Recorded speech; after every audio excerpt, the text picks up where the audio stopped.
दोस्तों, कभी आपने क्या एक बात पर गौर किया है कि ये जो high voltages power transmission lines के जो कंडक्टर्स है वो थोड़े लूज होते हैं, उनमें सैग डेवलप हुआ दिखाई पड़ता है आपको, लाइक दिस यू शेप में। लेकिन जो इलेक्ट्रिक ट्रैक्शन सिस्टम की ओवरहेड कॉन्टैक्ट वायर्स होती हैं वो ज़रा भी लूज नहीं होती, उनमें थोड़ा भी लिटिल बिट भी लूजनेस आपको नहीं दिखाई देती। तो ऐसा क्यों? आपने कभी सोचा इस बारे में कि ऐसा क्यों, इसमें लूजनेस क्यों अलाउड नहीं है? तो दोस्तों, आज ये टॉपिक मैं आपसे इसलिए डिस्कस कर रहा हूँ क्योंकि इलेक्ट्रिकल फील्ड में प्रैक्टिकली लूज कनेक्शंस जो हैं, इलेक्ट्रिकली चार्ज्ड कंडक्टर्स के लूज कनेक्शन बहुत ही डेंजरस होते हैं, खुद इक्विपमेंट के लिए भी और वर्किंग पर्सनल के लिए भी।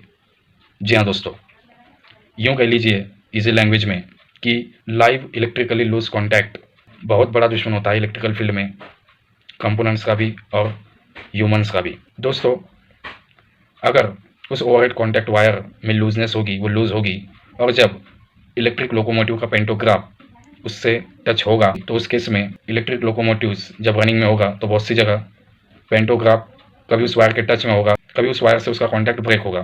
तो इस मेकिंग और ब्रेकिंग सिचुएशन में स्पार्किंग क्रिएट होगी, ये स्पार्किंग से हीट डेवलप होगी। ये हीट डेवलप होने की वजह से ये पेंटोग्राफ को भी डैमेज कर सकती है और उस ओवरहेड कॉन्टैक्ट वायर को भी।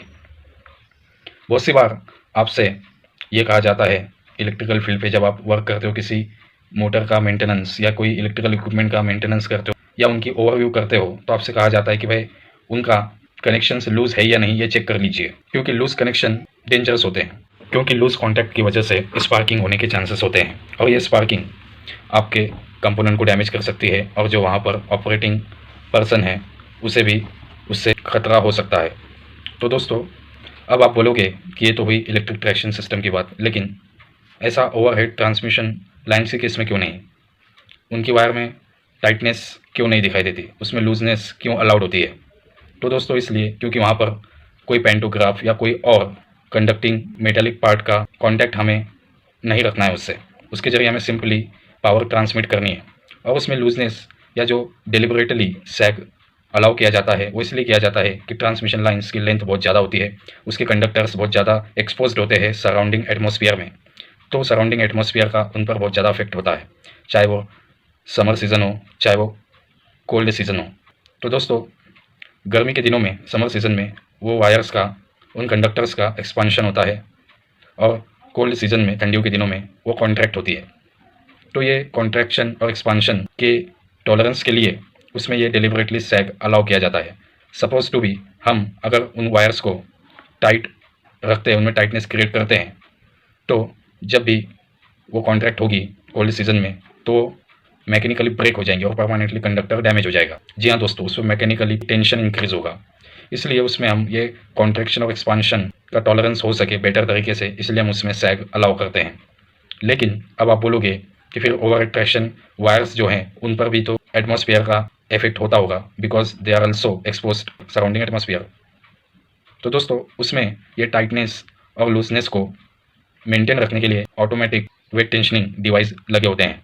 जी हाँ दोस्तों, ये इन वायर्स में एक सेट किए हुए टेंशन पे इनका टाइटनेस मेंटेन रखते हैं, ऑटोमेटिक वेट टेंशनिंग डिवाइस, ताकि जब इससे पेंटोग्राफ टच हो लोकोमोटिव का तो उससे इस कॉन्टैक्ट वायर का कॉन्टैक्ट प्रॉपरली बना रहे, ये ना हो कि रनिंग में कहीं ये ब्रेक हो या फिर मेक हो, कंटिन्यूस बना रहे ताकि स्पार्किंग अवॉइड कर सके। तो दोस्तों, ये था फैक्ट्स इस टॉपिक के पीछे, इस कंसेप्ट के पीछे। उम्मीद करता हूँ आपको ये इंटरेस्टिंग टॉपिक जरूर पसंद आया होगा। तो दोस्तों, ऐसे इंटरेस्टिंग टॉपिक्स जानने के लिए मेरा ये यूट्यूब चैनल सब्सक्राइब करें ताकि मैं आपके लिए आने वाले वक्त में और भी ऐसे इंटरेस्टिंग टॉपिक्स लेकर आऊँ। तो दोस्तों, मेरे इस वीडियो को लाइक करना ना भूलें और अपने दोस्तों में शेयर जरूर करें। तब तक के मुझे दीजिए इजाज़त, आपसे मुलाकात होगी किसी नेक्स्ट वीडियो में। Good bye and take care.